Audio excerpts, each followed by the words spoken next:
Ankara, Céline Pierre Magnani. Bonjour Céline, comment cette date anniversaire va être célébrée en Turquie? Quel est le programme du jour? Alors bonjour, comme vous le voyez derrière moi, les rues sont particulièrement animées aujourd'hui. Il y a 100 ans, jour pour jour, la Turquie a annoncé la fondation de sa république. Alors les drapeaux rouges et blancs que vous voyez sur le bâtiment derrière moi ont littéralement envahi l'espace de la ville.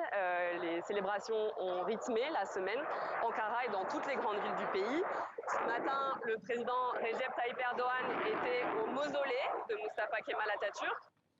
Il est allé rendre hommage au fondateur de la République turque, dit Atatürk, donc le père des Turcs, littéralement. Et ces commémorations auraient pu être l'occasion d'une communion nationale, mais elles ont été entachées de polémiques, puisque la reprise de la guerre à Gaza a motivé l'annulation d'un certain nombre de commémorations par la présidence.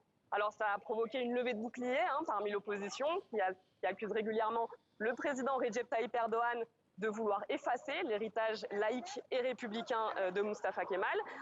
Ce dernier d'ailleurs ne s'en cache pas, il veut faire de la société turque une société musulmane. Il a d'ailleurs redonné de la visibilité à la religion dans l'espace public.